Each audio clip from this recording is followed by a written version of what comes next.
Have you ever noticed someone you love, your parent, grandparent, or elder, changing quietly over the past year? They're still here, but somehow, something feels different. Maybe they smile less, they walk slower, they seem tired all the time. Their voice is softer, they lose track of conversations. Or maybe they've stopped talking altogether, choosing silence over chatter, and you chalk it up to old age. We all slow down eventually, right? But what if I told you, these aren't just signs of getting older? What if these small, barely noticeable changes are actually signs that a person may be approaching the final chapter of their life? It's not a single moment that signals the end. It's a gradual, often invisible descent, and unless you know what to look for, you might miss it, until it's too late to prepare, or to say goodbye properly. In today's video, we'll uncover the 4 key signs that often appear in the final year of a person's life. These are not dramatic warning bells. They're quiet shifts, subtle changes in the way someone moves, eats, talks, or behaves. Once you learn to recognize them, you'll never see your aging loved ones the same way again. And more importantly, you'll understand how to offer the right kind of care at the right time. Let's begin. 1. Slowness in movement, speech, and thinking. It's more than aging. We often think of physical slowness as a normal part of getting older, but when someone who used to walk briskly now shuffles, when a person who used to speak confidently now stumbles through words, forgets names, repeats the same story, these aren't just signs of age, they're signs that the body is starting to power down. You may notice they need help standing up from a chair. They take longer to get dressed, eat, or even respond. Their steps are shorter, sometimes unsteady. They pause mid-sentence, seem mentally foggy, or drift off more often. This isn't about laziness or mood. It's about the nervous system slowing and metabolism declining. If this slowness grows gradually over 6 months or more, it may mean the body is preparing for something deeper. 2. Loss of appetite. No longer hungry, no interest in favorite foods. We're taught to worry when elderly loved ones eat less, but there's a difference between not liking today's meal and losing the will to eat.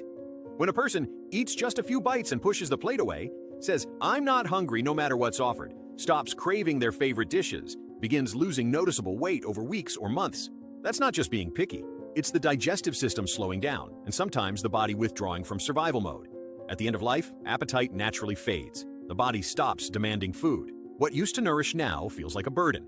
Families often panic. They must eat to stay strong, but in many cases, forcing food can cause more harm, like choking or severe nausea. What we need is compassion and understanding, not pressure. Sometimes a few sips of broth, a spoonful of fruit, or simply moist lips is enough. 3. Withdrawal from conversations and social life. One of the most common but misunderstood signs is emotional withdrawal. A person who once loved to talk, laugh, and engage suddenly goes quiet. They prefer sitting in silence. They no longer watch their favorite shows. They skip visits with friends. Even eye contact fades. You encourage them to join in, go outside, or reconnect. But they simply say, "I'm tired. I'm fine here. There's nothing I want to do." This is not always depression. It's not sadness. Sometimes it's the mind preparing for goodbye. Their world is shrinking inward. At this stage, they often don't need big speeches or therapy. They just need someone to sit beside them, gently. No pressure, just presence. The body is slowing. The mind is letting go. 4. Recurring small health issues that take longer to heal. These signs are easy to overlook. A cold that lingers for weeks, a mild infection that takes strong antibiotics, frequent bloating, headaches, or fatigue. Thin, brittle nails or hair falling out faster. Darker or less frequent urination. Trouble catching breath after light activity. Individually, these symptoms seem harmless. Together, they paint a picture of systems shutting down. Organs like the liver, kidneys, and heart often reduce function gradually. They don't fail all at once. They fade, slowly and silently. You might hear yourself saying, "She's just getting older." But what's really happening is this. The body is giving fewer signals to repair itself. Instead of bouncing back, it's choosing rest over recovery. We explored the subtle but powerful signs that someone may be approaching the final year of their life. Now, let's go deeper. How do you tell the difference between normal aging and true end-of-life decline? This is one of the most important distinctions, and one of the hardest to accept, because how we interpret these signs will guide how we act. Do we keep doing things the same way, or do we begin preparing, emotionally, practically, and spiritually, for what may come? Let's break it down. 1. What's considered normal aging? As people get older, it's natural to experience gradual changes. These include blurry vision, reduced hearing, slower walking speed, weaker grip, occasional memory slips, forgetting names, dates, shallow sleep, more daytime naps, reduced appetite, or slower digestion. These changes are common, expected, and don't always signal decline. But when something shifts more dramatically, when 2 or more areas start changing together, that's when we should pay closer attention. 2. Signs that may indicate someone is entering their final year. These red flags are different. They often show up gradually, but with increasing frequency. 1. Sudden noticeable weight loss. If a person loses more than 10 pounds in a few months without dieting or illness, it can be a warning that the body is using up reserves and not rebuilding. 2. Sleeping far more than usual. They sleep through the day, nap constantly, or seem half awake most of the time. It's a sign the body is slowing its internal systems to conserve energy. 3. Changes in speech or cognitive ability. A person who once spoke clearly may now pause often, search for words, or speak in fragmented thoughts. This isn't just forgetfulness, it's a drop in processing power. 4. Visual or auditory hallucinations. They mention seeing people who aren't there or hearing voices or sounds others don't hear. It may feel strange, but in many cases, this is the brain detaching from external reality. 5. Emotional detachment from life. They stop caring about daily routines. They show less interest in the news, family updates, future plans, even their own health. This isn't laziness or sadness. It's often a natural emotional withdrawal. These are all signs that the body and mind are preparing to let go. 3. Should we seek medical help or simply observe? This is a question many families struggle with. Dad's walking slower. Should we get a scan? Mom's eating less. Do we start supplements or IVs? Grandpa's confused. Does he need a neurologist? It's not always about doing more. Instead, look at the bigger picture.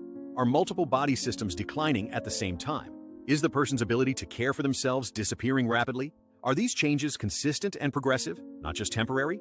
If the answer is yes, talk to a doctor, not necessarily for more treatment, but to discuss quality of life planning.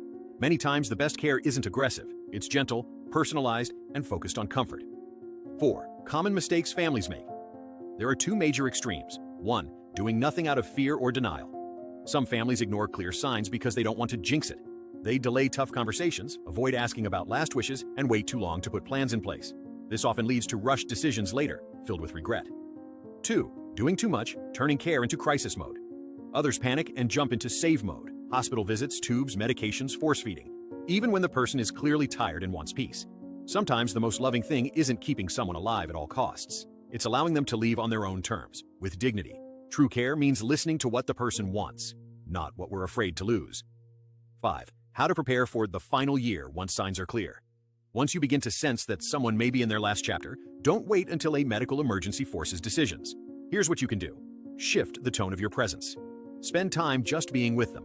Don't always try to cheer them up or fix things. Sometimes, silent company is more powerful than any words. Organize responsibilities within the family. Who will handle care duties, finances, communication with medical teams? It's better to clarify early. Talk gently about their wishes. Would they prefer to stay at home or in a facility? Do they want life support or peaceful care? Are there any spiritual or cultural preferences for the end? These questions aren't morbid. They are respectful. Let life continue normally where possible. Watch their favorite shows, share old stories, make their favorite meals. Let them feel alive, not treated like a patient. When we begin to realize that a loved one might be in the final chapter of their life, the hardest part isn't always the logistics. It's not about the medication, or the scheduling, or even the physical care. It's about something far more fragile, our own hearts. Especially if you're a son or daughter facing the slow goodbye of a parent. There are no instructions for that kind of pain. But if you're here, reading this, it means you want to do better. Not perfect, just better. So let's talk about what you can do to walk this road with as little regret as possible. 1. You don't have to be the strong one. We often think that we need to be brave, to hold it together, to be the one who never cries, never complains, never crumbles. But you are not a robot. You are a child, a partner, a human being. And you have every right to feel fear, sadness, anger, even numbness. Don't bury your emotions in the name of being strong. Instead, learn to hold space for them. Let them pass through you, not drown you. Real courage is sitting with the pain and still showing up. 2. Goodbyes don't have to be dramatic. Movies teach us that saying goodbye means tears, final words, long speeches. But in real life, goodbyes are often quiet. And sometimes the most powerful moments are the smallest ones. A hand held in silence, a favorite song played in the background, a gentle "I'm here" whispered in their ear, a shared smile over an old memory. You may not get a perfect farewell.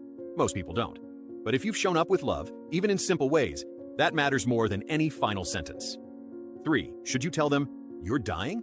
This is a question many family members struggle with. Some want to protect the person from fear. Others believe in full honesty and preparation. There's no universal answer.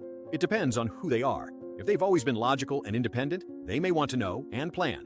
If they're sensitive or easily overwhelmed, a softer approach may be more loving. And sometimes, they already know. They just don't say it aloud.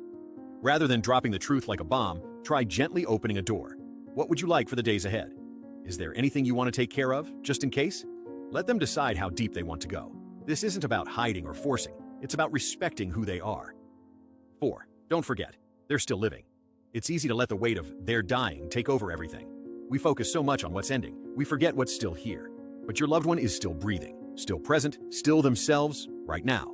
Even if they're in bed most of the day, even if they're sleeping more than speaking, this is still their life. So give them moments that feel alive. Play their favorite music. Look at old family photos together. Sit outside and feel the sun. Cook that dish they always loved. Let them hear laughter, even if it's yours alone. Don't treat them like a patient waiting to disappear. Treat them like a person still here, still worthy of joy. 5. What if you feel like you can't handle this? Then let me say this clearly. You are allowed to feel overwhelmed. You are allowed to cry in the bathroom, to break down in your car, to not have all the answers. You don't need to carry this alone. Reach out to siblings, to friends, to counselors, to anyone who can share the emotional weight. There's no medal for doing it all by yourself.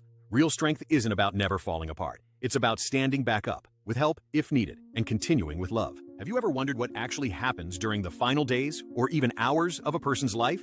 Not the dramatic moments we see in movies, not the doctor declaring a critical condition, but the quiet, gradual way the body begins to say goodbye. In this final chapter, we'll talk about the physical signs, the emotional changes, and what you can do as a loved one to offer true comfort, without panic, without regret. 1. Changes in breathing. From rhythm to pause. One of the most visible signs near the end is irregular breathing. You may notice breaths becoming shallow and slower, long pauses between breaths, sudden deep gasps after periods of silence. This is often called Cheney-Stokes breathing, a natural process as the brain's control over breathing fades. It may look strange, but it's not painful. Even if your loved one doesn't respond, speak softly. Hold their hand, because hearing is often the last sense to fade. 2. Skin changes, cold hands, purplish feet. As blood flow weakens, the body begins to prioritize vital organs. Hands, feet, and fingers may become cold to the touch, bluish or purplish in color, slightly swollen or blotchy. This is not a sign of suffering. It's the body preserving energy for the heart and brain. What can you do? Cover them with a soft blanket, gently massage their hands, let them feel warmth, not just physical, but emotional. 3. Eating and urination slow or stop. In the final days, most people stop eating and drinking altogether. Why? The body no longer needs calories for energy, the digestive system begins to shut down. Swallowing becomes difficult and dangerous. It's natural for families to worry. How will they survive if they don't eat? But at this stage, food doesn't help. It may even cause discomfort. Instead, use a damp sponge to moisten their lips. Apply lip balm. Focus on comfort, not nutrition. 4. Confusion, hallucinations, or unresponsiveness. You may notice your loved one becoming drowsy or unresponsive, talking to people who aren't there, describing visions or dreams vividly, seeming between sleep and wakefulness. These aren't signs of fear or pain. They may actually be part of a peaceful detachment from this world. So keep speaking gently. Say, "I'm here.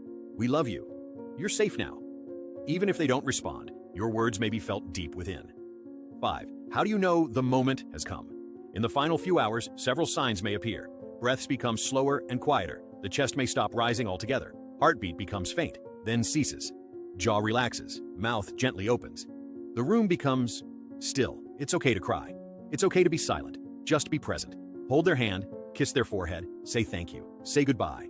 If possible, let soft music play, or let the room remain quietly lit. 6. Should children or teens be there? Many families struggle with this decision. Here's something to consider. If the child is emotionally close to the person, they may find closure in being present. If too young, it's okay to protect them from the moment, but help them process afterward. What matters isn't seeing death, but feeling love. Let them draw a picture, write a note, whisper goodbye. These gestures can be healing for both them and the person departing. 7. Dying isn't always dramatic. It can be peaceful. We often fear death because of what we see in films, screaming, struggling, machines beeping. But real death is often quiet, gentle, gradual. Most people simply slip away. No dramatic gasps, no violent shaking, just stillness. It's like falling asleep in a warm room after a long day. And if you're present for that moment, it might surprise you, not because it's scary, but because it's so deeply human. 8. What matters most in those final moments? You don't need to be a nurse. You don't need a manual or a prayer book. You just need to be there. Sit close. Hold their hand. Don't fill the silence. Let it be sacred. Don't rush the moment. Let it unfold. Because presence, your loving presence, is the greatest gift you can offer. More than medicine, more than words, just your heart. Final words. When the moment finally comes, their chest stills, their skin cools, the room grows quiet. You may feel shattered, or strangely calm, or completely lost. But please know this. You showed up. You loved deeply. You helped someone you care about cross over with dignity and peace. That is the most powerful act we can offer in this life. If you're going through this now, or have before, thank you for being here. You're not alone. You're doing better than you think, and your presence, it matters more than you'll ever know.